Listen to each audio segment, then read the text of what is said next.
Keep living the adventure. Axis of Awesome. What is up, adventurers? Welcome to another Reviews Day.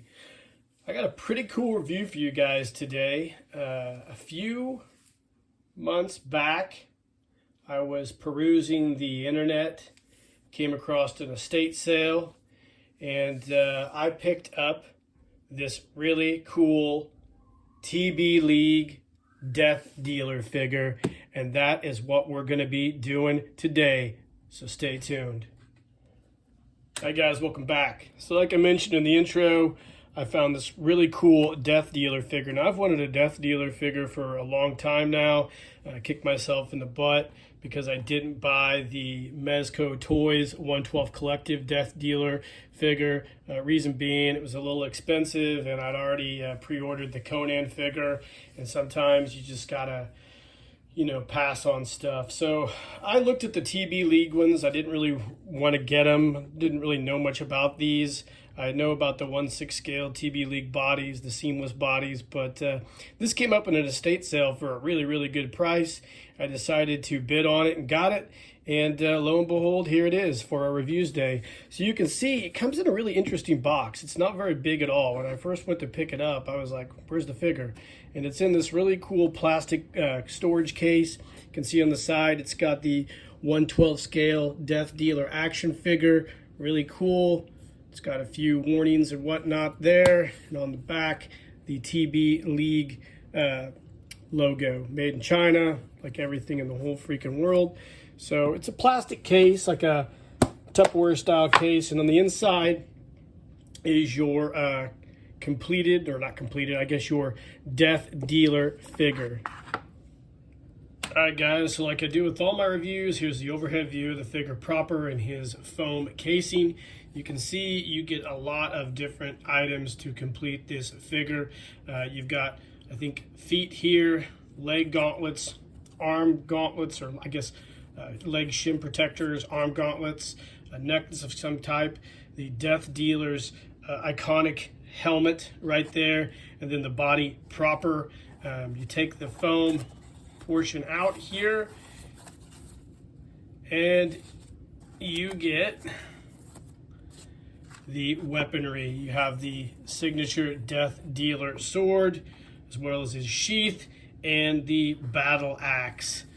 Pull those out as well. I believe these come out.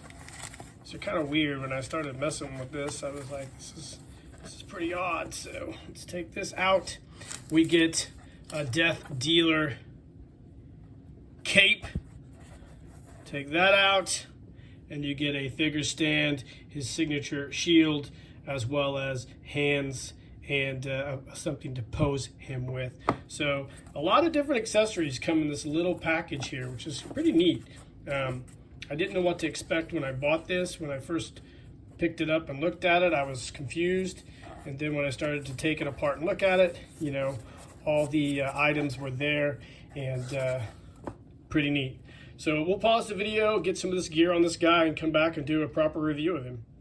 All right, gang, welcome back. So here is our Bison TB League Death Dealer figure in all of his glory, with all of his accessories on display.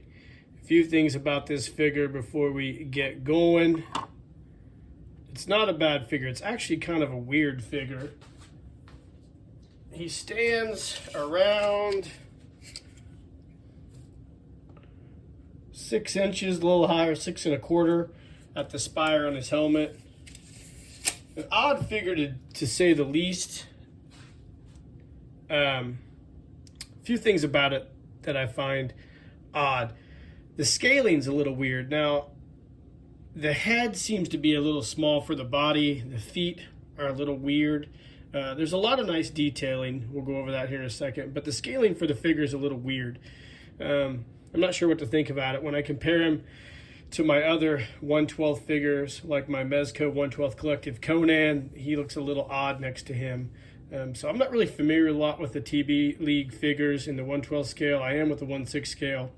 The accessories are a little undersized in my opinion, specifically the shield.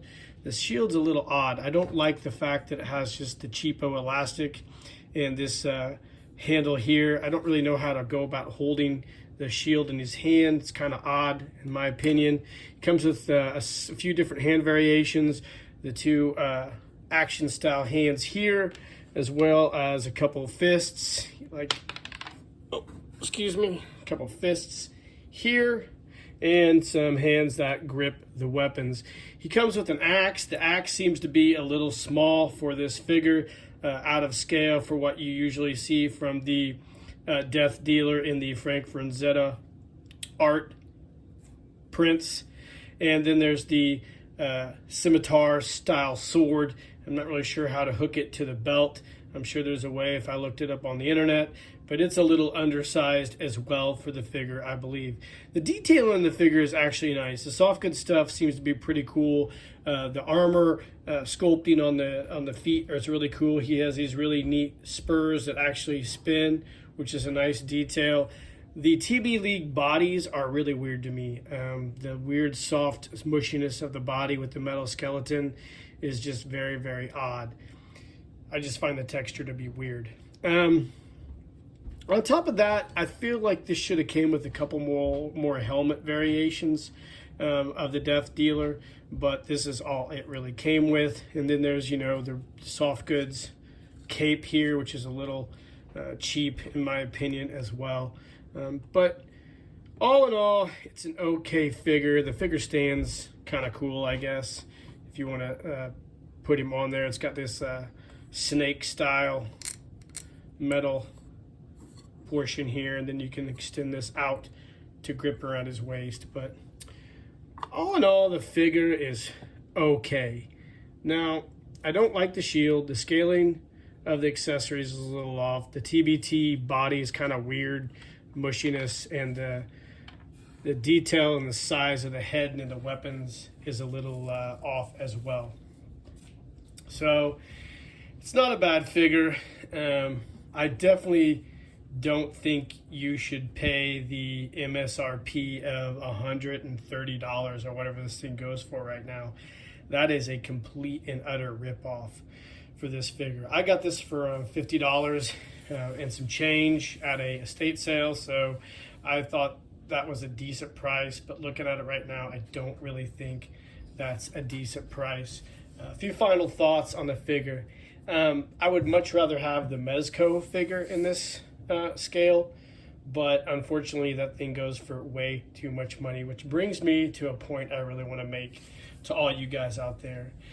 I know there's a lot of channels out there that like to do action figure reviews and like to, shit post about other manufacturers, which is fine. I do the same thing a lot when I am irritated at places like Hasbro. But the point I want to make is, guys, none of these figures are worth what you're paying for them. I don't care if it's $25, $35, $45, $55, on up to $120. None of them are worth it. And I've been guilty of buying figures that I overpaid for because I thought they were cool. And yes, if you want something, you definitely should buy it. But at the same time, if we're all going to sit around on our channels and bitch about the price of things and people raising prices, my suggestion is this: let's all stop buying this shit. Because these manufacturers, as long as we keep buying it, they're going to keep raising the prices.